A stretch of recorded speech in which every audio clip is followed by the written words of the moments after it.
بسم اللہ الرحمن الرحیم۔ محترم ناظرین، انسان کے جسم میں لاتعداد بیماریاں ہیں جس کا بعض اوقات انسان کو پتہ بھی نہیں چلتا اور وہ اندر ہی اندر پرورش پاتی رہتی ہیں۔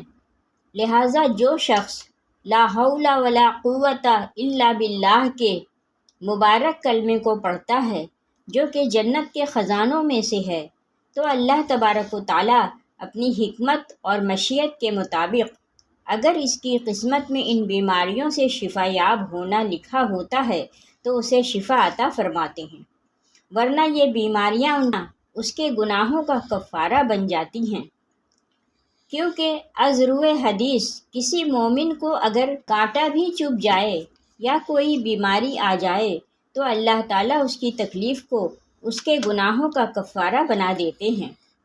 محترم ناظرین، لا حول ولا قوت الا باللہ کے وظیفہ میں لا حول ولا قوت الا باللہ کا زبان پر ذکر کرنے میں کتنی طاقت اور کیا راز پوشیدہ ہیں۔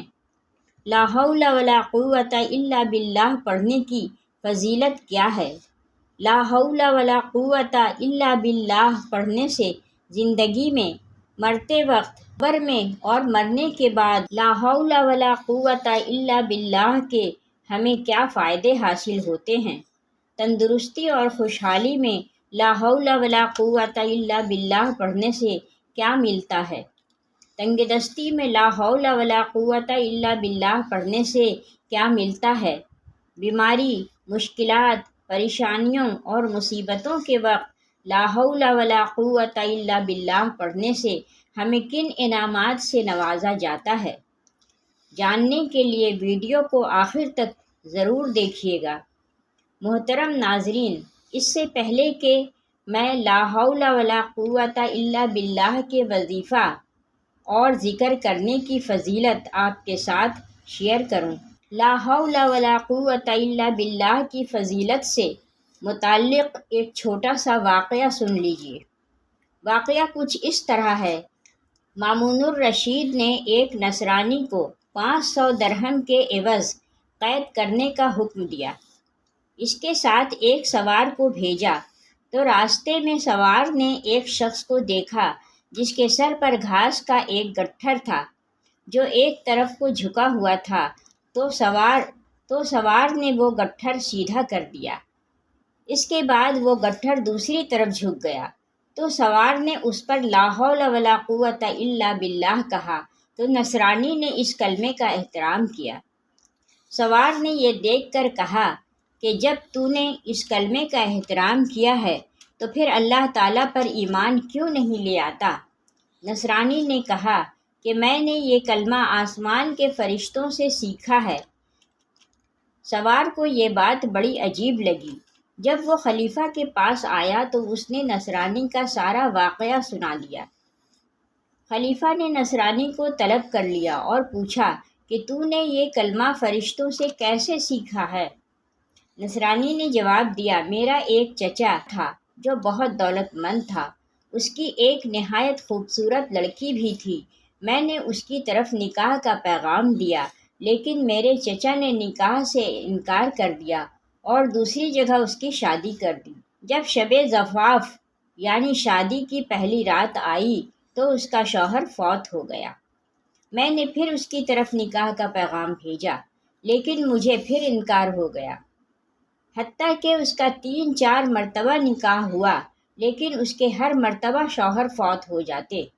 بالآخر اس کا نکاح میرے ساتھ ہو گیا اور اس کی بھی ایک وجہ تھی، کیونکہ باقی لوگوں نے اس سے نکاح کرنے سے انکار کر دیا تھا۔ نصرانی کہتا ہے کہ جب میں نے اس سے خلوت کی تو شیطان میرے سامنے ایک پہاڑ کے ٹکڑے کی شکل میں آیا اور مجھ پر چیخ ماری اور کہنے لگا، کہاں داخل ہوئے ہو؟ میں نے کہا کہ میں اپنی بیوی کے پاس آیا ہوں۔ شیطان نے کہا کہ کیا تجھے اس کے پہلے شوہروں کے بارے میں علم نہیں ہے کہ میں نے ان کے ساتھ کیا کیا؟ میں نے کہا کہ ہاں مجھے معلوم ہے۔ اس کے بعد شیطان مجھے کہنے لگا، اگر تو اس بات پر راضی ہے کہ یہ عورت ایک رات میرے لیے ہو اور ایک رات تیرے لیے ہو تو یہ بہتر ہے، ورنہ میں تجھے قتل کر دوں گا۔ میں نے کہا ہاں، میں اس بات پر راضی ہوں۔ چنانچہ اسی طرح وقت گزرتا رہا۔ ایک رات شیطان نے مجھ سے کہا کہ آج رات میں آسمان پر جاؤں گا تاکہ ملائکہ یعنی فرشتوں کی باتیں چھپ کر سنوں، اور آج رات آسمان پر جانے کی میری باری ہے۔ کیا تو میرے ساتھ آسمان پر جانے کے لیے راضی ہے؟ میں نے کہا ہاں۔ چنانچہ وہ شیطان ایک بڑے اونٹ کی شکل اختیار کر گیا اور مجھ سے کہنے لگا کہ میری پیٹھ پر بیٹھ جاؤ۔ میں اس کی پیٹھ پر سنبھل کر سوار ہو گیا۔ اس کے بعد وہ ہوا میں اڑا تو میں نے فرشتوں سے سنا کہ وہ لا حول ولا قوت الا باللہ پڑھ رہے تھے۔ جب شیطان نے یہ کلام سنا تو وہ مردہ حالت میں ہو کر زمین پر آ گرا اور میں بھی اس کے قریب ہی رہا۔ جب تھوڑی دیر بعد ہوش آیا تو شیطان نے مجھ سے کہا کہ تم اپنی آنکھیں بند کرو۔ چنانچہ میں نے اپنی آنکھیں بند کیں، اور پھر جب میں نے آنکھیں کھولیں تو میں اپنے مکان کے دروازے پر تھا۔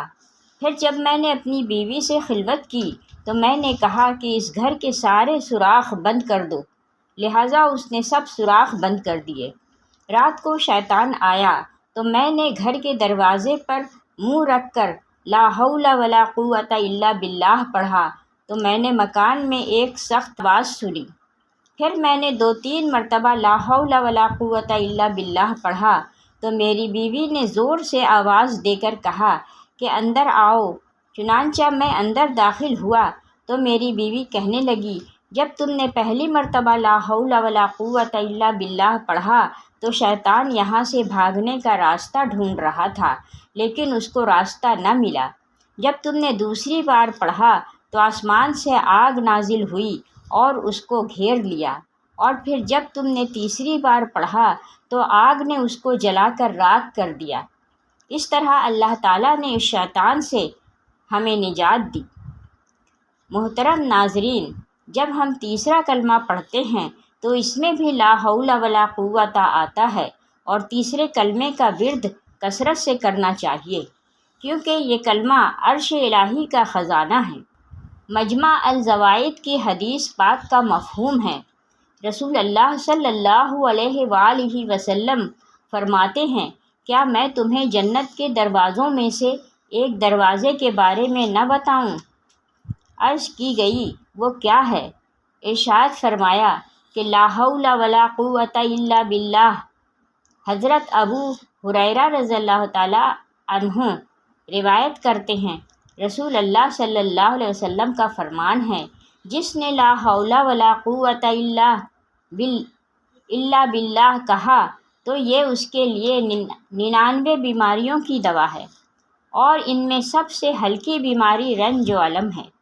رسول اللہ صلی اللہ علیہ وآلہ وسلم ایک اور حدیث میں ارشاد فرماتے ہیں، جسے اللہ تعالیٰ نے کوئی نعمت عطا فرمائی، پھر وہ بندہ اس نعمت کو باقی رکھنا چاہتا ہو تو اسے چاہیے کہ لا حول ولا قوت الا باللہ کی کثرت کرے۔ محترم ناظرین، آپ نے سنا کہ لا حول ولا قوت الا باللہ پڑھنے کی کتنی برکتیں ہیں۔ حدیث پاک میں اس کو کثرت سے پڑھنے کا کہا گیا ہے۔ کثرت سے پڑھنے کا مطلب یہ نہیں کہ 1000 مرتبہ یا 500 مرتبہ پڑھنا ہے۔ کثرت کا مطلب ہے کہ آپ ایک تعداد مقرر کر لینا اس کو بلا ناغہ پڑھیں، مطلب یہ کہ جتنا آپ آسانی کے ساتھ پڑھ سکیں، 50 مرتبہ، 100 مرتبہ یا اس سے زیادہ، جتنا آسانی سے ہو سکے لا حول ولا قوت الا باللہ پڑھتے رہا کریں۔